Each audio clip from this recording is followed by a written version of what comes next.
толькі украінскую народную музыку і украінскую песню можна пачуць сёння ў горадзе Рубенса падчас гэтай добрачыннай вечарыны, а заадно і пачаставацца сапраўдным украінскім баршчом і узварам, украінскім калядным напоем, сухафруктаў і мёду.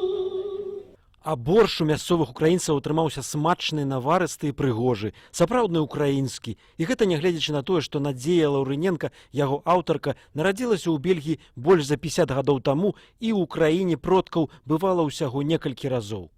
Це український борщ із томатом і трохи буряку, але не багато. І капуста? Капуста, картопля, цибуля і бульйон. На вечарыну прыйшлі бельгійскія дыпламаты і журналісты. Можна было набыць украінскія сувеніры ручной працы, сцяжкі, каралі, кашулькі з нацыянальнай сімволікаю, вяночкі з нацыянальнымі жоўта-блакітнымі стужкамі ды іншыя, а таксама пачуць українські народныя песні. Порізала пальчик та й болить. Ось пісня про кохання, про відносини між хлопцем і дівчиною. Також пісню про українські Карпати, про їх красу, про любов до рідної землі. Вважаю за необхідним в такий складний для України час допомагати, підтримувати, докладати всіх зусиль, щоб допомогти нашій Україні. З такой жа апантанасцю і жаданнем дапамагчы сваім землякам на Донбасе тут у Антверпене дэманструюць адзенне кіеўскіх дызайнераў, ахвяраванае імі праз часопіс «Бум Пласт ТВ» і бельгійскія мадэлі украінскага паходжання. Для меня очень важно, что я, находясь вдали от родины, могу хоть как-то поддержать и посодействовать тем людям, которые находятся там и у которых сложилась тяжелая ситуация.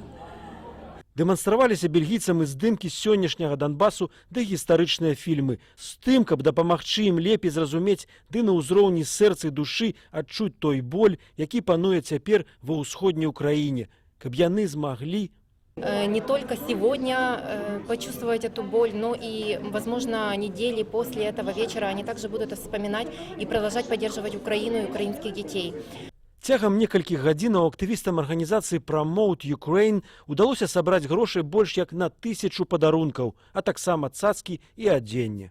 Усе грошы сабраны ад продажу украінскіх сувеніраў, прысмакаў і моднага адзення, якое пашылі фламандскія украінскія куцяры, адправяцца ў выглядзе падарункаў неабходных для жыцця рэчаў праз арганізацыю Донбас СОС у Донецк і Луганск. У першую чаргу дзецям, каб ты адчувалі, што пра іх памятаюць, пра іх клапоцяцца не толькі высокія палітыкі ў Брусэлі, але і шараговыя украінцы, якія жывуць за мяжою.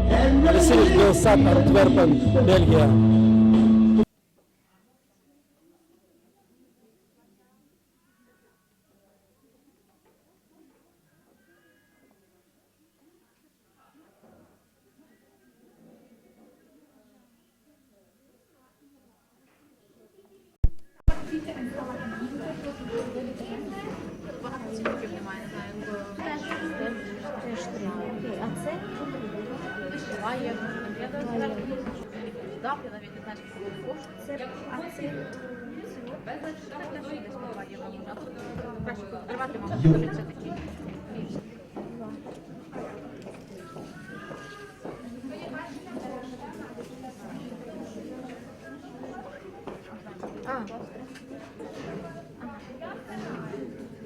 Це що?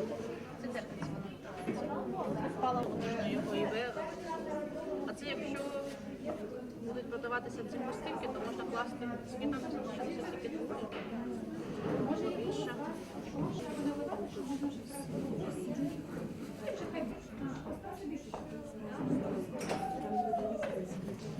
І брати, і ви навіть не замітите, хто взяв, хто заплатив, хто не той. Ви якраз побільше тут. Ні, мені то, а я вже візьму. І воно так буде, що він не хоче людей поставити, що ти закриває. Тут вам має бути космо. Ти навіть не маєш де поставити, треба шити. Спробуємо ту частину поличку. Що тобі треба? Так, сюди де нема 2 ковбаски. Андрій,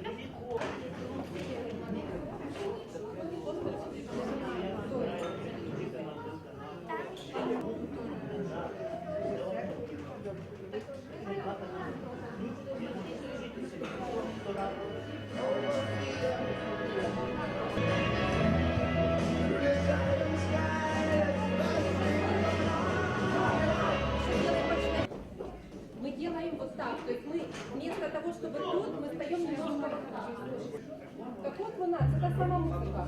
Почекайте. Це одно іде тут біля бару. А ви йдете сюди. Ви лишились.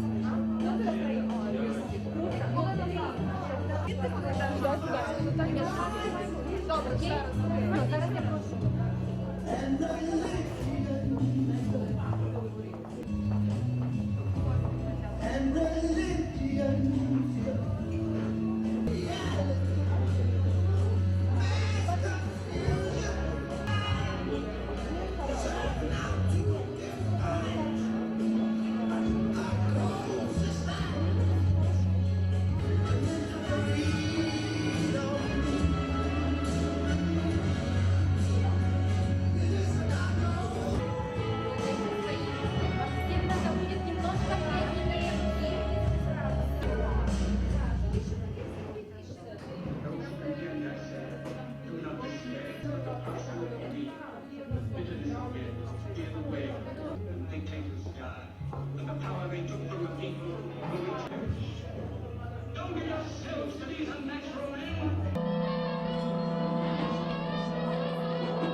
Для вас це є нагода, по-перше, закупити якусь річ українського модельєра, це називається «Підтримаємо українське», а друге, люди, які ці речі віддали в принципі ті речі для плюта, які я вам сказав, дівчата не продаються, лише одежа.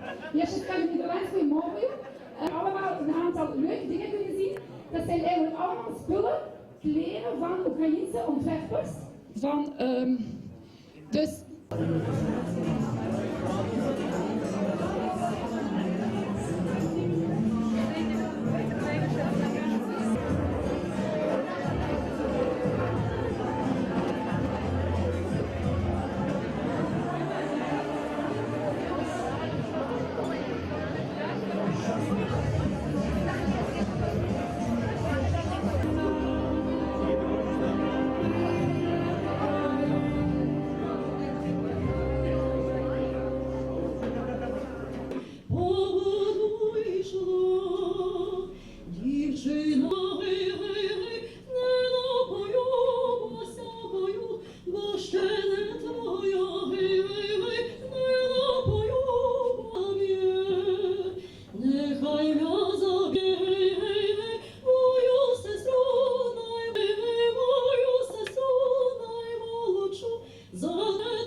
of men who clear the way of human progress.